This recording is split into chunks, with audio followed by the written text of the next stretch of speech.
Diagram है उसको अच्छे से देखना, ठीक है। कैटरेक्ट क्या होता है? कैटरेक्ट का मतलब होता है ये जो लेंस है, आई का जो लेंस है ये बिल्कुल क्लाउडी हो जाता है, मतलब बादल का जैसा हो जाता है। अब दिख रहा है ये साफ साफ दिख रहा है क्या? नहीं ना, मतलब ये इस पर धुंधलापन आ गया, तो ये धुंधलापन आ जाता है, इसी को कैटरेक्ट बोलते हैं, ठीक है। जो कैटरेक्ट था अभी दिखाया था डायग्राम में कि वो धुंधलापन आ जाता है, ठीक है। तो ये दो तरीके से होता है। दो तरीके कौन से? मतलब एक तो कॉन्जेनाइटल होता है और एक एक्वायर्ड होता है। जो कॉन्जेनाइटल जो एक्वायर्ड होता है ये ईटियोलॉजी वाले में आता है, ठीक है। और जो दूसरा वाला टाइप होता है मॉर्फोलॉजिकल, वो मतलब कि जो आँखों की जो संरचना है उसके ऊपर डिपेंड होता है, ठीक है। तो आप इसको अच्छे से देख लेता है एक बार एग्जाम के बेस पे नोट्स के अकॉर्डिंग। तो जो आई लेंस होता है वो क्लाउडी हो जाता है, जैसा भी मैंने डायग्राम में दिखाया था, तो कैटरेक्ट है, ठीक है। अब इसका क्लासिफिकेशन देखते हैं। दो तरीके का क्लासिफिकेशन होता है, एक तो ईटियोलॉजिकल होता है और एक मॉर्फोलॉजिकल होता है, ठीक है।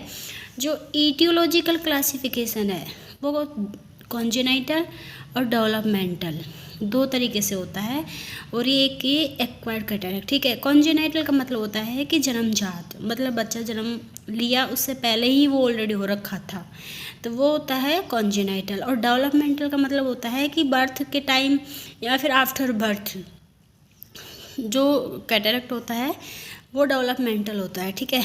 एक्वायर्ड का मतलब होता है कि मतलब बाहर आने के बाद, जैसे कभी भी लाइफ टाइम कभी भी अगर उसको धुंधलापन आ गया आँखों के सामने किसी भी कारणवश, ठीक है, तो वो एक्वायर्ड होता है।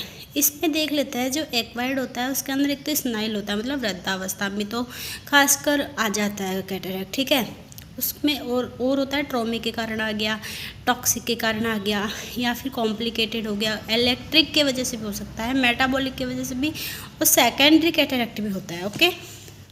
अब इसका जो मॉर्फोलॉजिकल क्लासिफिकेशन है उसमें देखते हैं कि आँख जो अपनी आइज़ है उनमें किन किन कारणों की वजह से कैटरेक्ट हो सकता है, जैसे कि एंटीरियर कैप्सुलर है, पोस्टीरियर कैप्सुलर, सब कैप्सुलर कैटरेक्ट, या फिर न्यूक्लियर कैटरेक्ट, सुप्रा न्यूक्लियर कैटरेक्ट, पोलर कैटरेक्ट और एक कॉर्टिकल कैटरेक्ट, ठीक है। इनको विस्तार से पढ़ेंगे, लेकिन अभी पहले थोड़ा इंट्रोडक्शन है, ओके।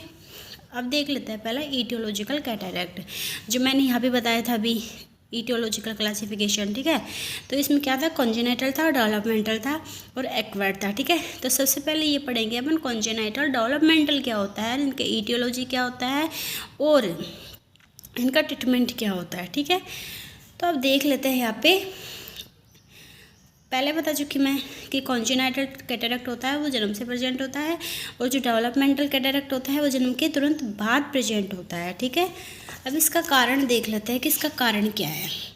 कारण होता है ईटियोलॉजिकल का हेरिडिटी, मतलब वंशानुगत हो गया हो, जैसे कि मदर में है, फादर में है, तो वो चाइल्ड में हो गया हो, या फिर एक पीढ़ी से दूसरी पीढ़ी पर आ रहा हो, ठीक है, तो वो होता है हेरिडिटी। दूसरा है मैटरनल फैक्टर, मतलब मदर के अंदर ही कोई कारणवश, ठीक है, जैसे कि मैटरनल मलन्यूट्रिशन हो गया हो, या फिर मैटरनल इन्फेक्शन हो गया हो, या फिर रेडिएशन के कारण, ठीक है। अब इसका जो तीसरा पॉइंट है वो है फिटल या फिर इन्फेंटाइल फैक्टर। इसका मतलब क्या होता है? मतलब फिटल में मतलब फिटल का कोई रीज़न हो गया हो, जैसे कि फिटल में डेफिशिएंट ऑक्सीजनेशन हो गया हो, या फिर बर्थ के टाइम ट्रोमा हो गया हो, या फिर मलन्यूट्रिशन इन ईयरली इन्फेंसी, ओके।